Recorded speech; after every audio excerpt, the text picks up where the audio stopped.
واصف علی واصف صاحب کا قول ہے کہ مزید کی طلب انسان کو غریب بنا دیتی ہے۔ لمحہ موجود میں حال میں آپ کے پاس جو کچھ بھی ہے سر اپنے رب کا اس پر شکر ادا کیجیے، کیونکہ کائنات ایسے لوگوں سے بری پڑی ہے کہ آپ کے پاس جو اس وقت موجود ہے سر وہ ان چیزوں کے بارے میں اس وقت سوچ بھی نہیں سکتے سر۔ اور طلب انسان کے اندر سے نہ صرف سکون اور اطمینان کو برباد کر دیتی ہے بلکہ انسان کو ناشکری کی طرف راغب کر دیتی ہے۔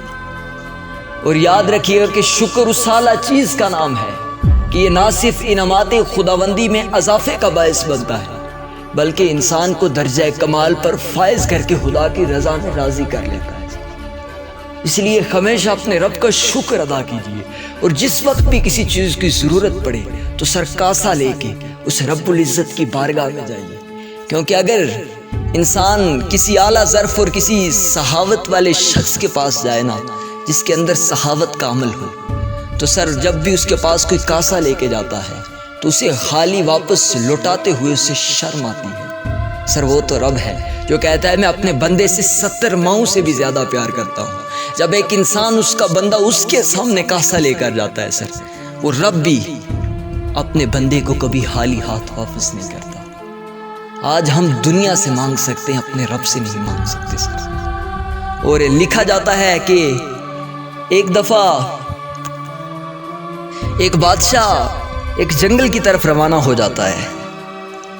وہ جنگل میں شکار کے لیے جاتا ہے اور راستے میں جب پیاس کی شدت غلبہ کر جاتی ہے سر، انتہائی پیاس کا عالم ہے۔ اور یاد رکھیے گا کہ جب انسان کو پیاس لگتی ہے تو وہ پیاسا ہوتا ہے، بادشاہ نہیں ہوتا سر۔ جب اسے کسی چیز کی ضرورت پڑتی ہے تو وہ ضرورت مند ہوتا ہے، وہ بادشاہ نہیں ہوتا۔ جب وہ بھوکا ہوتا ہے تو وہ صرف بھوکا ہوتا ہے سر، بادشاہ نہیں ہوتا سر۔ وہ اس وقت پیاسا تھا، بادشاہ نہیں تھا۔ وہ اس وقت پیاسا تھا، جملے پہ غور کیجئے گا، بادشاہ نہیں تھا سر۔ اسے ایک غار نظر آتی ہے اور غار کے اندر ایک درویش جو اپنے رب کی عبادت کر رہے تھے، ان کے پاس ایک پانی کا مٹکا پڑا ہوا تھا سر۔ وہ اس غار کے اندر جاتا ہے، ان سے ملاقات کرنے کے بجائے سر سیدھا ان سے پانی مانگتا ہے۔ وہ درویش اپنی عبادت کو منقطع کرتے ہیں اور اس بادشاہ کو پانی پلاتے ہیں۔ پانی پینے کے بعد بادشاہ ان کا شکریہ ادا کرتا ہے اور اس کے بعد انہیں ایک انگوٹھی دیتا ہے، اور انگوٹھی دینے کے بعد کہتا ہے کہ میں بادشاہ ہوں۔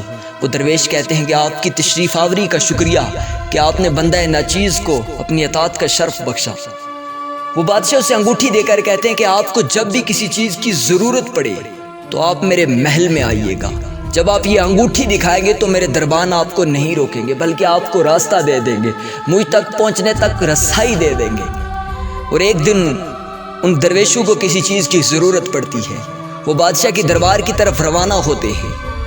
جب دربار کی طرف روانہ ہوتے ہیں، انگوٹھی دکھاتے ہیں، دربان جانے دیتے ہیں، بادشاہ کے کمرے میں جاتے ہیں، بادشاہ سجدے میں پڑا ہوتا ہے سر۔ جب وہ یہ منظر دیکھتے ہیں تو واپس لوٹ آتے ہیں۔ بادشاہ کو جب یہ محسوس ہو جاتا ہے، انسان کے اندر ایک حص ہے محسوسیت کی کہ انسان کو اکثر چیزیں محسوس ہو جاتی ہیں۔ بادشاہ کو محسوس ہوتا ہے کہ کوئی انسان ملنے آیا تھا اس سے، کوئی شخص اس کے کمرے سے ہو کر واپس گیا ہے۔